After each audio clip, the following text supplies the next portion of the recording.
بسم اللہ الرحمن الرحیم سبحان الذي أسرى بعبده ليلا من المسجد الحرام إلى المسجد الأقصى الذي باركنا حوله لنريه من آياتنا إنه هو السميع البصير۔ بسم اللہ الرحمن الرحیم۔ ریفرنس آیت کا میں دوں گی سورہ اسراء کی آیت نمبر 1۔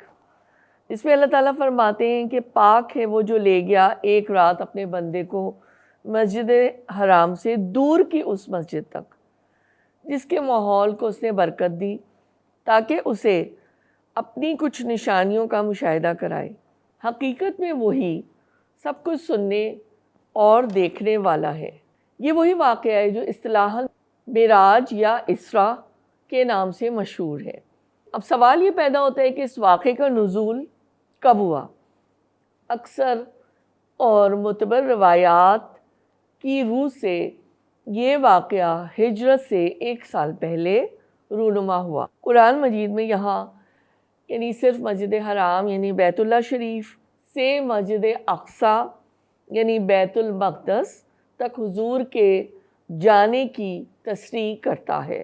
اس سفر کا مقصد یہ بتاتا ہے کہ اللہ تعالیٰ اپنے بندے کو اس سفر کے ذریعے سے کچھ نشانیاں دکھانا چاہتا تھا۔ اس سے زیادہ تفصیل قرآن میں کوئی نہیں بتائی گئی۔ حدیث میں تفصیلات کا خلاصہ ہمیں یہ بتاتا ہے کہ رات کے وقت جبرائیل علیہ السلام آپ صلی اللہ علیہ وسلم کو اٹھا کر مسجد حرام سے مسجد اقصیٰ تک براق پر لے گئے۔ وہاں آپ صلی اللہ علیہ وسلم نے انبیاء علیہ السلام کے ساتھ نماز ادا کی۔ پھر وہ آپ صلی اللہ علیہ وسلم کو عالم بالا کی طرف لے چلے اور وہاں مختلف طبقات سماوی یعنی بہت ساری جو لیولز سے آسمانوں کے، وہاں پر مختلف جلیل القدر انبیاء سے گاہے بگاہے آپ کی ملاقات ہوئی، اور اس کی تفصیلی روایات ہمیں حدیث کی کتابوں میں مل جاتی ہیں۔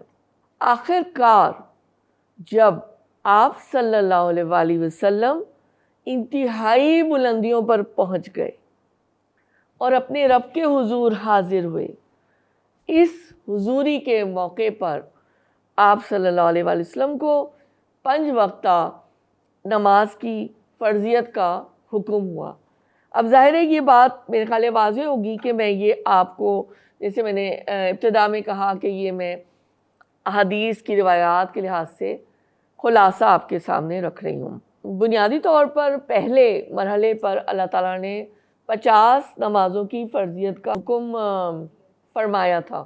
سب سے پہلے اللہ تعالیٰ نے 5 وقتہ جو نمازیں تھیں اس میں 50 رکعتوں کا حکم دیا تھا، لیکن ہمیں یہ معلوم ہے کہ رسول اکرم صلی اللہ علیہ وسلم اپنی امت سے اتنی زیادہ محبت فرماتے تھے کہ آپ نے بار بار اللہ تعالیٰ کے آگے یہ درخواست پیش کی، اور پھر کئی دفعہ کی اس طرح سے درخواست کے بعد اللہ تعالیٰ نے 5 وقتہ نماز جو ہے وہ امت محمدیہ کے لیے فرض کی۔ اور مجھے دکھ ہوتا ہے جب میں اپنے آپ کو بھی دیکھوں اور اپنے ارد گرد اگر نظر دوڑاؤں تو ہمارے لیے رسول اکرم صلی اللہ علیہ وسلم کی اس محبت کے باوجود، اور اتنا انہوں نے ہمارے لیے اپنی محنت صرف کی اور ان کی تڑپ، اس کے باوجود ہمیں یہ 5 وقتہ نمازیں بھی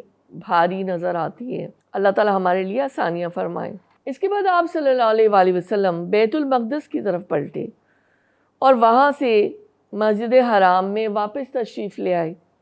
اس سلسلے میں بکثرت روایات سے معلوم ہوتا ہے کہ آپ کو جنت اور دوزخ کا مشاہدہ بھی کرایا گیا۔ اب جو آیت میں یہ جو ہم نے بات پڑھی تھی نا، جو ترجمہ جو میں نے آپ کے سامنے پڑھا تھا، اور یہ جو الفاظ آئے نا کہ ایک رات اپنے بندے کو لے گیا، دیکھیں یہ بات اتنی واضح ہے کہ یہ جسمانی سفر تھا، اور جسمانی سفر مانے بغیر چارہ نہیں ہے کہ ہم یہ سوچیں، یا مختلف لوگوں نے کچھ توجیحات پیش کیے ہیں کہ ایک روحانی تجربہ تھا. یہ ہرگز ایک روحانی تجربہ نہ تھا، بلکہ ایک عینی مشاہدہ تھا جو اللہ تعالیٰ نے نبی صلی اللہ علیہ وآلہ وسلم کو کروایا. مزید یہ کہ معراج کے موقع پر اللہ تعالیٰ نے نبی صلی اللہ علیہ وآلہ وسلم کو مشاہدات کروائے، بہت ساری حقیقتوں کو ممثل کر کے دکھایا گیا. مثلا ایک فتنہ انگیز بات اگر کوئی کی جائے، بہتان ہو یا کسی بھی قسم کی کوئی ایسی بات جو شر کا باعث ہو، اس کی یہ تمثیل یہ دکھائی گئی کہ ایک ذرا سے شگاف میں سے ایک موٹا سا بیل نکلا ہے اور پھر اس میں واپس نہ جا سکا. مزید برے اعمال کی سزائیں آپ کو دکھائی گئیں. اس کو آپ لوگ ذرا اپنے مطالعے میں لائیں اور دیکھیں کہ جو تمثیلی انداز ہمیں یہ تفسیر میں پتہ چلتا ہے، یہ سب اللہ تعالیٰ نے رسول اکرم صلی اللہ علیہ وسلم کو دکھائیں تاکہ ان کا علم الیقین عین الیقین میں تبدیل ہو جائے، اور پھر وہ اپنی دعوت کو، دعوت دین کو، اس ہدایت کو جو کہ قرآن کریم میں ہے، وہ لوگوں تک بہت ہی پختہ اور راسخ ایمان اور اس احساس کے ساتھ پہنچا سکیں. جبھی تو ان لوگوں کی بات میں اتنی زیادہ اثر ہوتا تھا نا، پر اثر ہوتی تھی ان کی دعوت. تو جناب یہ دیکھیں کہ پھر کوئی حجابات نہیں تھے درمیان میں، اور اللہ تعالیٰ نے سب رسول اکرم صلی اللہ علیہ وسلم کو ان کی آنکھوں سے یہ حقیقتیں دکھائیں.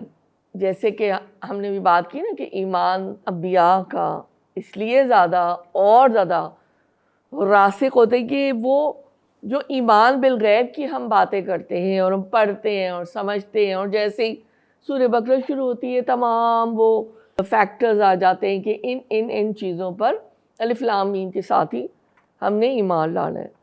تو دیکھیں انبیاء کا مقام چونکہ بہت بلند ہے اور ہمیں معلوم ہے، ہم مانتے ہیں، ایمان رکھتے ہیں، ان کا کام ہے حق کو پہنچانا.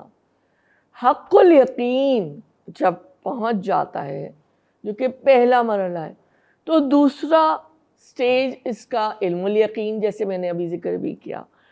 اور علم الیقین جب عین الیقین میں تبدیل ہوتا ہے تو وہ سب سے بلند درجہ ہے جو انبیاء کو نصیب ہوتا ہے.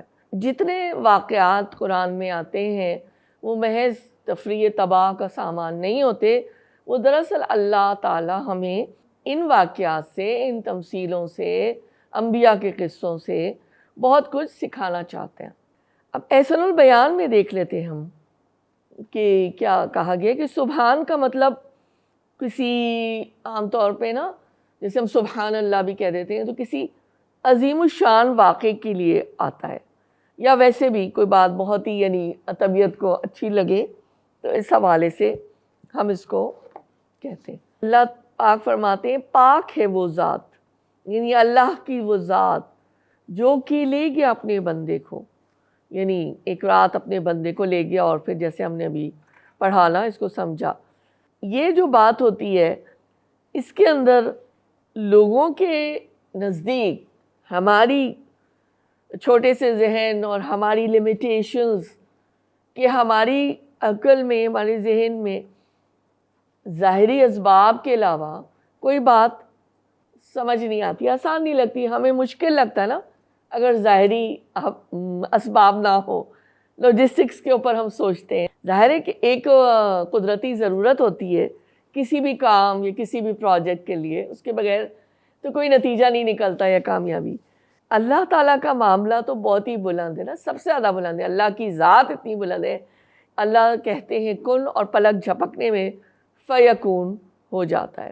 اسباب صرف انسانوں کے لیے کیونکہ ہماری لیمیٹیشنز ہیں. اللہ تعالیٰ ان پابندیوں، مادی ضرورتوں اور کوتاہیوں سے پاک اور مبرہ ہیں. معراج کے احسن البیان بھی یہ کہتے ہیں، اور ہمیں معلوم بھی، میرے خیال ہم جانتے بھی ہیں، یہ معراج کے دو حصے ہیں. پہلا حصہ اسراء کہلاتا ہے جس کا ذکر یہاں کیا گیا، دوسرا حصہ ہے معراج اور معراج سیڑھی کو بھی کہتے ہیں۔ نبی صلی اللہ علیہ وسلم کی زبان مبارک سے یہ نکلے ہوئے الفاظ بھی ہیں کہ مجھے آسمان پر لے جایا گیا، چڑھایا گیا، اس سے ماخوذ ہے۔ ہم جو دوسری تفسیر یہاں پر لیتے ہیں یا وہ اسی لیے لیتے ہیں کہ ہم تھوڑا سا بات اور واضح ہو جاتی ہے اور تاکید در تاکید ہو جاتا ہے۔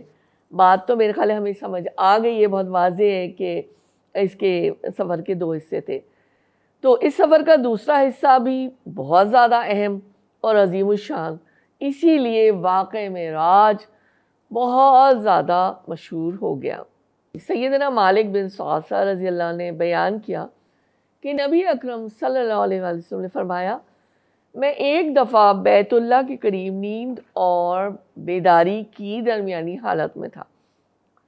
پھر نبی صلی اللہ علیہ وآلہ وسلم نے 2 آدمیوں کے درمیان لیٹے ہوئے ایک تیسرے آدمی کا ذکر فرمایا۔ اس کے بعد میرے پاس ایک سونے کا تشت لایا گیا جو حکمت اور ایمان سے بھرپور تھا۔ میرے سینے کو پیٹ کے آخری حصے تک چاک کیا گیا، پھر میرا پیٹ زمزم کے پانی سے دھویا گیا اور اسے حکمت اور ایمان سے بھر دیا گیا۔ اس کے بعد میرے پاس ایک سواری لائی گئی جو کہ ایک سفید خچر سے چھوٹی اور گدھے سے بڑی یعنی سواری تھی، اس کا نام براق ہے نا۔ میں اس میں سوار ہو کر سیدنا جبرائیل علیہ السلام کے ساتھ چلا اور آسمانوں کی سیر کی۔ یہ بخاری کی 3207 نمبر حدیث ہے۔ عملی نکتہ خیال واضح ہے، حق الیقین جو ہے وہ نصیب ہو تو پھر اس کو علم الیقین میں تبدیل ہو جانا چاہیے، اور جب علم الیقین جو ہے وہ نصیب ہو جائے تو پھر ہمارا جو ایمان ہے نا، اس زندگی میں بھی اور آخرت کی زندگی پر بھی بہت پختہ ہو جاتا ہے۔ اگر ہم ان باتوں کو سمجھ لیں گے، عمل پیرا ہوں گے تو پھر ہم فلاح پانے والوں میں سے ہوں۔